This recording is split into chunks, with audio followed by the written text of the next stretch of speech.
Mes chers frères et sœurs, aujourd'hui, j'aimerais que nous puissions parler de choses très pratiques.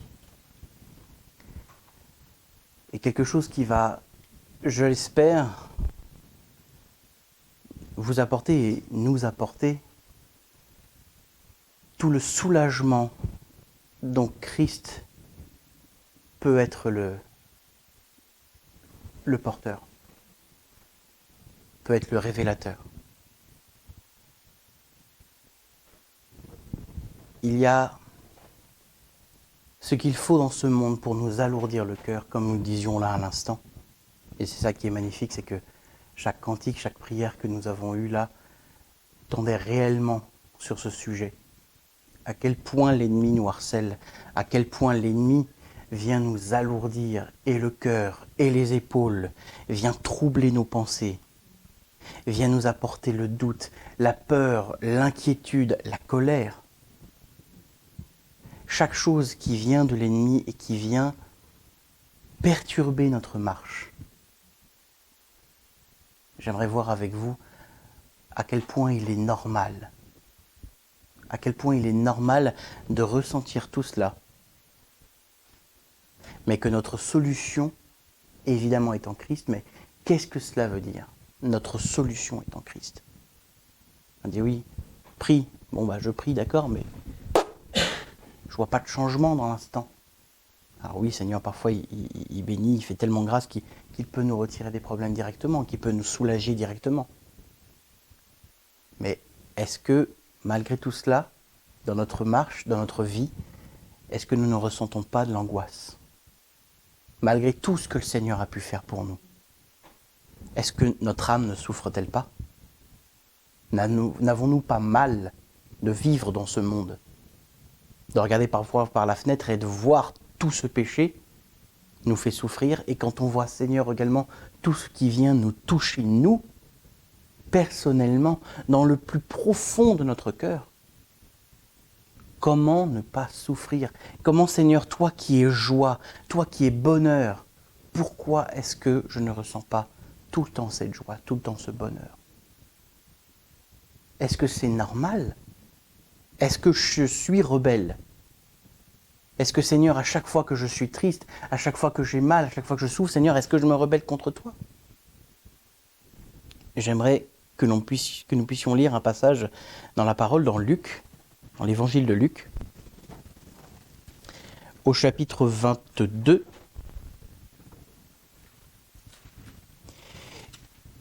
et à partir du verset 39. Donc c'est juste après que le Seigneur ait pris la dernière Pâque avec ses disciples. Donc, l'évangile de Luc, chapitre 22, verset 39. Il sortit et alla selon sa coutume au mont des Oliviers. Ses disciples le suivirent. Arrivé à cet endroit, il leur dit « Priez afin de ne pas entrer dans l'épreuve ».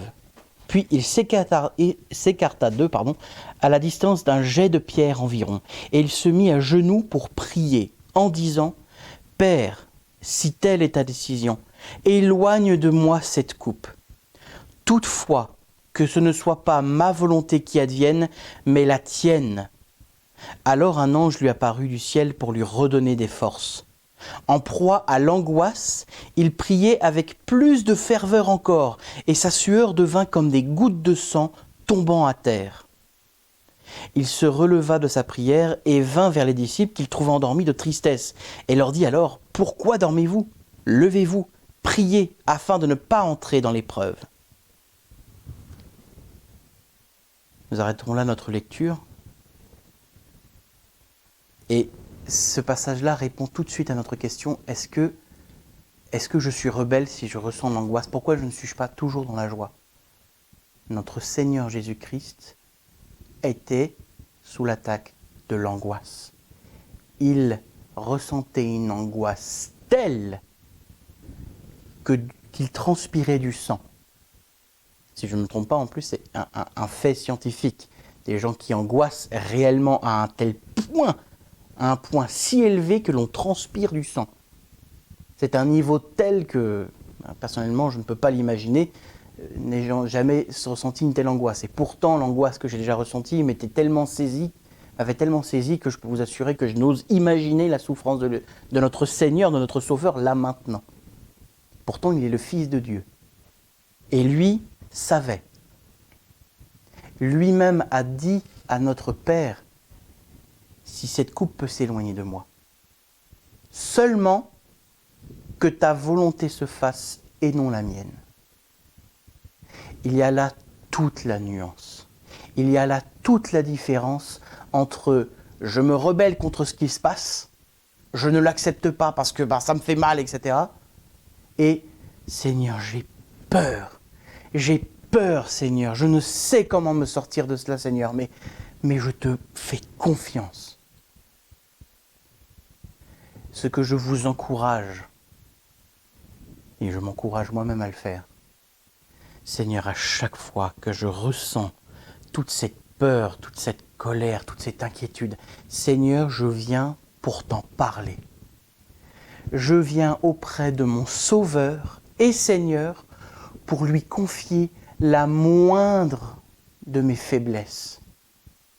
Je lui confie toute ma vie, mais encore plus ce qui vient me troubler, encore plus ce qui vient me faire souffrir, encore plus ce qui vient me déranger pendant ma marche avec lui. Seigneur Dieu, je m'approche de toi pour te dire tout ce que mon âme a sur le cœur. Parce que mon âme passe par le brisement, c'est la mort à soi-même. C'est la mort à la croix. Et c'est bien vers ce quoi le Seigneur Jésus-Christ se dirigeait à ce moment précis et ce pourquoi il angoissait tellement. C'est bien la mort à la croix. Là, c'est plus que concret. Nous, spirituellement, notre âme vit le passage par la croix. La mort à soi-même. Et ça fait mal. C'est extrêmement douloureux. Notre âme est brisée. Et il est nécessaire qu'elle soit brisée pour être reconstruite. Mais il faut d'abord qu'elle soit brisée. Et c'est extrêmement douloureux. Notre âme passe par le brisement, oui, mais notre âme du coup va avoir peur, va avoir mal, va souffrir, va se mettre en colère, va être angoissée, va être troublée, va douter. Mais qui de mieux que notre Sauveur lui-même est le mieux placé pour que nous puissions tout lui confier? Lui, il sait quoi faire de nos colères, il sait quoi faire de nos peurs, il sait quoi faire de nos angoisses, il sait comment accueillir toutes ces pensées, accueillir tous ces sentiments, même s'ils sont humains. On doit tout lui confier, mais commençons par lui confier tout ce qui peut nous faire souffrir, tout ce qui peut nous faire mal. Le Seigneur est là pour nous écouter, c'est ça qui est incroyable avec le Seigneur. Il prend ce temps intime avec nous pour nous écouter. Je voudrais vraiment pouvoir tellement vous exprimer à quel point notre Seigneur, de prendre ce temps privilégié avec nous, ce temps intime avec nous et avec nous seuls. Il nous laisse venir à lui, apporter tout ce qui vient nous assombrir, toute notre noirceur, et il prend le temps de nous écouter. Il prend ce temps pour que nous puissions pleurer sur son épaule, pour que nous puissions pleurer, crier, tout évacuer, entre guillemets, si vous me parlez, pardonnez cette expression un peu triviale. On peut lui donner tous nos secrets. Il les connaît déjà, mais ce qu'il attend, c'est que nous le fassions. Oui, il nous connaît. Il nous connaît mieux que nous nous connaissions nous-mêmes. Mais il attend à ce que nous soyons vrais avec lui. Donc nous approchons, oui, notre Père avec l'espoir justement d'avoir cette oreille attentive. On ne vient pas au Seigneur rebelle. On ne vient pas au Seigneur en étant en colère contre lui, en disant « Oui, tu me fais vivre tout ça, là. Si on fait ça, on pêche, faut s'arrêter là, demander pardon, se repentir tout de suite. » Mais Seigneur, je sais quel est le chemin. Mais Seigneur, j'ai mal. Seigneur, je veux pouvoir te le dire, te l'exprimer.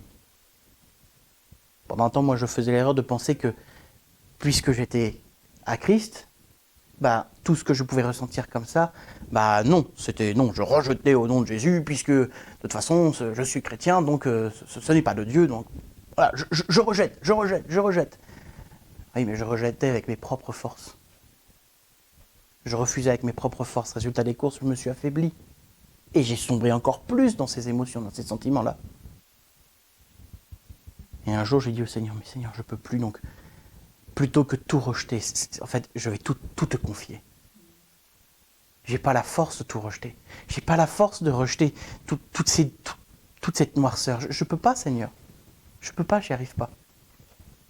Dès que j'essaie de m'en dépêtrer, je m'enfonce encore plus. Alors Seigneur, je viens tout te confier, tout te donner, tout apporter. Quelle grâce et quel amour notre Sauveur a. Quelle immense grâce que lui qui a subi la pire des souffrances, il prenne le temps d'écouter les nôtres qui sont moindres. Et il le fait avec tant de compassion, avec tant d'amour. Et on peut prendre le temps que l'on veut, jusqu'à ce que notre âme soit enfin vidée de toutes ces émotions-là. Alors le Seigneur, lui, vient dire, j'ai pris tout ce que tu avais de poids. Je l'ai pris entièrement. Maintenant, que veux-tu? Et là, attention, je vous mets en garde. Priez pour que l'Éternel vienne prendre toute la place qui a été faite, parce qu'il y a un vide qui se crée lorsque vous vous videz de ces émotions-là, lorsque vous décidez de faire sortir tout cela auprès du Seigneur Jésus-Christ, il y a un vide dans votre cœur. Maintenant que ce soit Christ qui vienne habiter totalement le vide qui a été fait. Quel est le risque si on ne réclame pas à ce que le Seigneur vienne prendre toute la place? Eh bien, c'est tout simplement que l'ennemi revienne encore plus fort, s'ancrer encore plus fort, parce que le Seigneur aura tout nettoyé, aura tout lavé. L'ennemi se dira, tiens, une belle demeure, vide. Non, ne la laissons pas vide. Prions l'Éternel, une fois qu'il nous a apporté ce soulagement par son écoute, ce soulagement par sa compassion et son amour, qu'il vienne entièrement bâtir son temple dans notre cœur. Laissons-le atteindre le cœur de notre cœur pour qu'il y vienne bâtir son temple. Ainsi, nous pourrons le servir. Ainsi, nous pourrons le laisser vivre en nous. Ainsi, il vivra en nous. Vous pouvez tout confier à l'Éternel. Tout, absolument tout. Vous pouvez même, alors que vous savez très bien que ce sont des émotions humaines que vous ressentez, vous pouvez le lui confier. Le Seigneur vous apportera une paix, vous apportera un soulagement. Mais venez d'abord vous confier au Père. Venez d'abord vous confier envers votre Seigneur et votre Sauveur. Et une fois que c'est fait, une fois que vous avez pleuré toutes les larmes de votre corps, une fois que vous avez enfin évacué et que vous vous sentez reposé de l'avoir fait, alors laissez pleinement Christ habiter en vous. Réclamez qu'il vienne. Réclamez-le. Dites-le à voix haute dans le secret de votre chambre. Réclamez-le, afin qu'il puisse venir bâtir. Lui et pas l'ennemi. Ne laissez pas une place vide dans votre cœur. Ne laissez pas votre âme brisée. Dites au Seigneur, Seigneur, maintenant qu'elle est totalement brisée, tu peux venir la reconstruire, Seigneur, mais je te le demande, je te le réclame. Le Seigneur est un gentleman, je le dis souvent, mais il ne fait rien sans notre permission. Donc il est important que nous lui donnions la permission. Aussi incroyable que ça puisse être, que nous puissions donner la permission à notre Dieu, qui est notre roi, notre souverain. Lui nous a laissé un libre arbitre, une liberté totale, qui fait qu'il ne va pas venir contre notre volonté, alors qu'il est notre maître. Il est notre Dieu, notre souverain. Mais il nous demande la permission. C'est un maître si doux que ses serviteurs, il ne donne pas d'instruction, il dit « Je désire faire ça, est-ce que tu le veux bien ? Est-ce que tu veux bien, toi, mon serviteur, faire quelque chose pour moi ?» Mais quel maître demande la permission à ses serviteurs? Notre Seigneur, le Seigneur Jésus-Christ. Lui nous demande la permission. Je ne sais pas si on se rend compte, de la chose, encore une fois, de cette délicate attention envers nous. Par contre, nous avons la responsabilité. Il nous laisse libres, Mais c'est à nous de choisir. Et on devra faire avec les conséquences de nos choix. Donc, c'est pour ça que je vous encourage, une fois que vous avez fait ce vide dans votre cœur, dans votre âme, de tout ce qui pouvait apporter de noirceur par l'ennemi et par la chair, Seigneur, prends toute la place. Je me répète un peu, mais j'insiste réellement car c'est extrêmement important.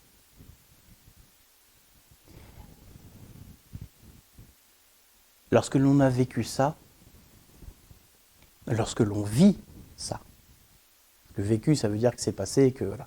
Non, c'est vivre à chaque instant, chaque moment. Chaque moment, je confie tout à l'Éternel, absolument tout. On se rend compte que oui, comme il est dit là, excusez-moi, je reprends. Alors un ange lui apparut du ciel pour lui redonner des forces. Pour lui redonner des forces. C'est-à-dire que le Seigneur va nous donner les moyens de passer à travers notre moment d'épreuve, à travers notre souffrance. Parce que la situation ne sera peut-être pas réglée. J'entends par là que vous allez être dans une épreuve qui va énormément vous faire souffrir. Je sais que chacun d'entre nous peut mettre une épreuve particulière sur ce que je suis en train de dire et dire, Seigneur, c'est toujours pas réglé. Oui, mais le Seigneur nous accorde sa force. Il nous accorde sa puissance. Comment? Mais parce qu'on s'est montré faible et qu'on s'est affaibli devant le Seigneur, on lui a tout confié.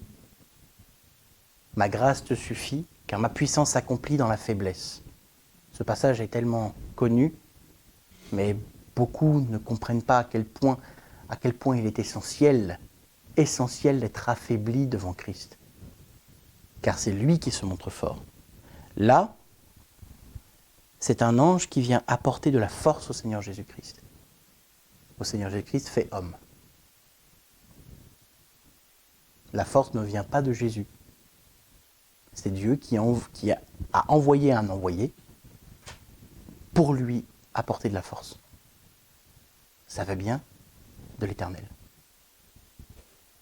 Donc, je perds un peu le fil, mais la situation ne sera peut-être pas réglée, mais vous aurez la force et la grâce du Seigneur Jésus-Christ pour traverser ces moments d'épreuve, ces difficultés. Et alors vous vous rendrez compte d'une chose très étonnante. Lorsque l'on vous parlera de ce qui vous rend la vie difficile, ce ne sera plus, oui, c'est vrai, ça me fait ça, ça me fait ci, ça me fait ça. Non, ce sera, oui, mais j'ai quelqu'un qui s'en occupe. J'ai mon Seigneur qui s'en occupe. Et lorsque vous verrez des frères et des sœurs passer par des troubles similaires, parce que le Seigneur ne nous fait pas passer par des épreuves sans aucune raison. Il tient à vous bénir, mais il va bénir les autres également à travers votre vécu. Eh bien, vous pourrez dire, oui, mais rassure-toi. Tu peux pleurer toutes les larmes de ton corps auprès de ton Seigneur. Et après, ne t'inquiète pas. Demande au Seigneur de venir, de prendre toute la place, et lui s'occupera de tout ce qui te trouble, de tout ce qui vient te faire souffrir. Et je parle bien de tout. De tout. C'est vrai que là, on peut penser très facilement à de petits problèmes dans les tracasseries dans la vie de tous les jours, etc. Ou des problèmes plus sérieux comme des problèmes d'argent, des problèmes de relations avec des gens. C'est à vous de choisir. Mais même encore des traumatismes bien plus profonds. Des traumatismes bien plus profonds. Des stress qui sont tellement immenses, qui sont dus à un traumatisme vécu dans le passé, quelque chose d'affreux. Le Seigneur s'en occupe. Il s'occupe de tout et vous pouvez tout lui confier. Et si vous prenez cette position justement de tout confier à l'Éternel, par cette sincérité de cœur, cette sincérité de cœur et cette plainte envers l'Éternel va prendre la place de la rébellion qui pourrait naître à la place justement.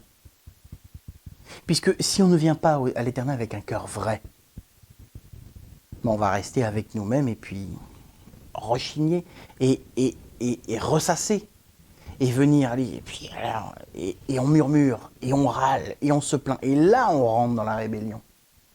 Et là c'est une rébellion qui va nous apporter un poids supplémentaire parce que l'on dit je suis enferré dans cette situation et puis c'est pas juste et puis voilà. et on râle, et on râle, et on râle. C'est ça qui va arriver si on n'est pas vrai avec le Seigneur. Mais si au contraire on s'approche de l'Éternel en disant « Seigneur Dieu, toi Seigneur, je me confie en toi. Je te demande pardon pour tous ces moments de rébellion. Je te demande pardon Seigneur parce que même la situation que je vis là, c'est même moi qui me suis mis dedans. » Parce que oui, il y a des moments, c'est parce que nous avons fait des choix et nous avons des responsabilités qui viennent nous assaillir, bien entendu, mais ça reste notre responsabilité. C'est difficile. On s'est mis dans des situations difficiles.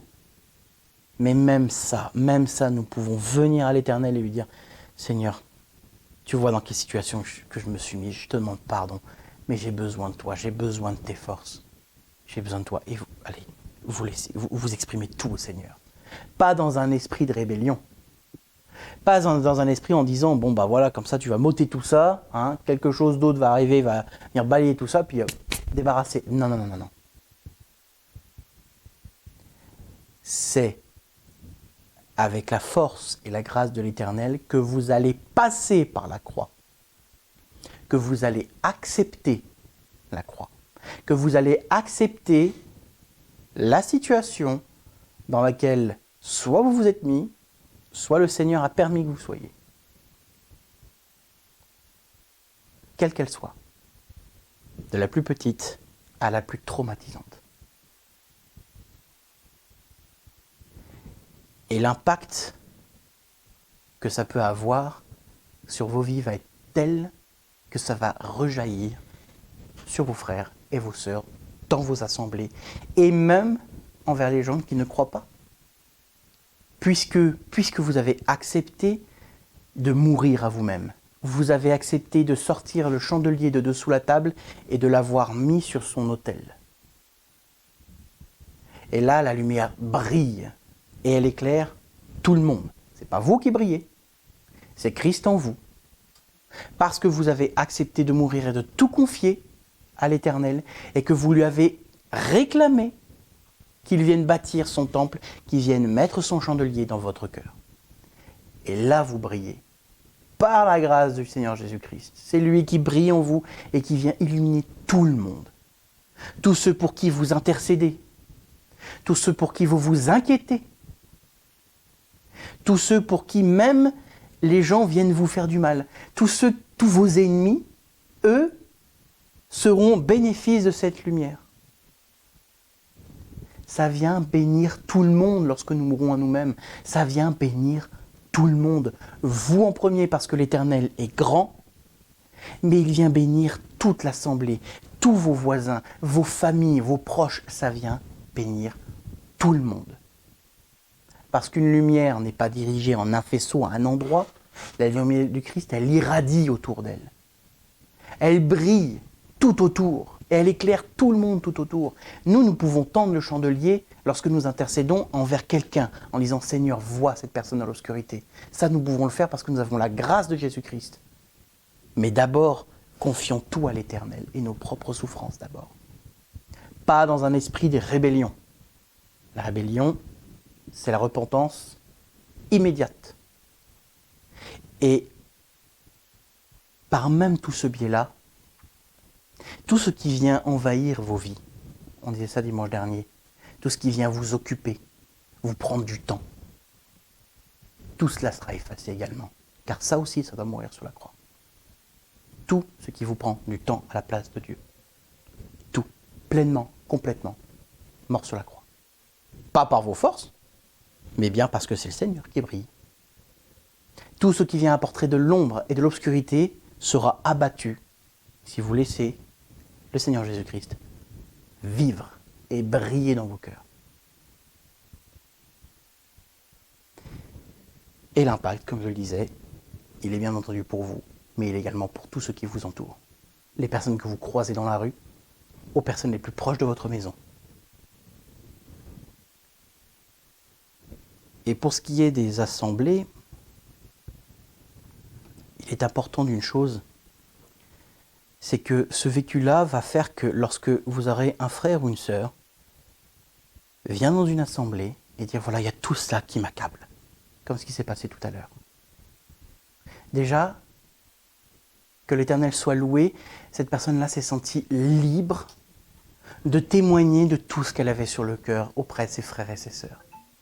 C'est déjà une immense grâce. Mais encore plus important, et là nous avons une autre responsabilité, ne bafouons pas ce que la personne vit.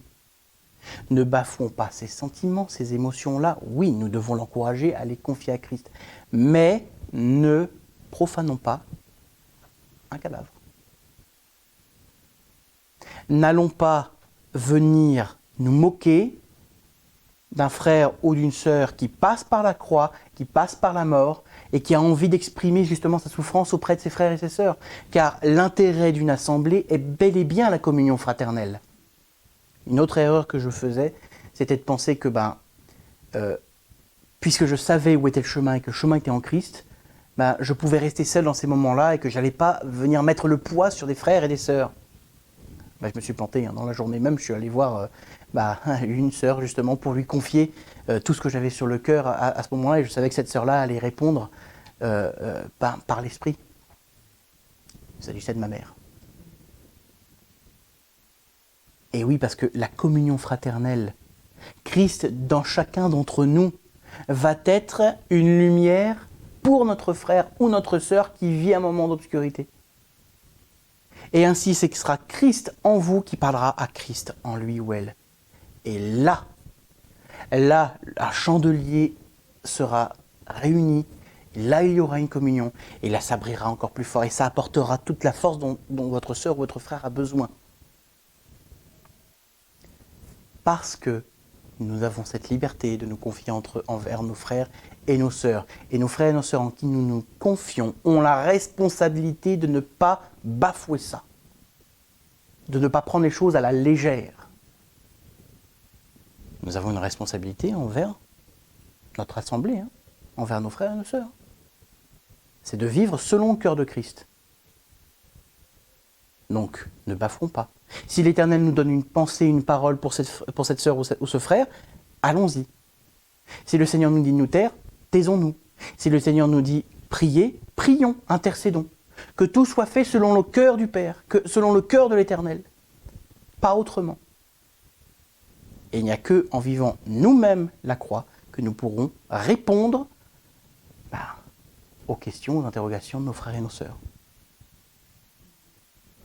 Chacun d'entre nous, dans notre vie personnelle, vivons la croix jusqu'au bout. Jusqu'au bout. On boit la coupe jusqu'à la lie. Sacrifions tout à l'Éternel. J'ai dit tout. Pas de compromis. Il n'y a pas de compromis avec le Seigneur. Le Seigneur, les gens tièdes, il les vomit.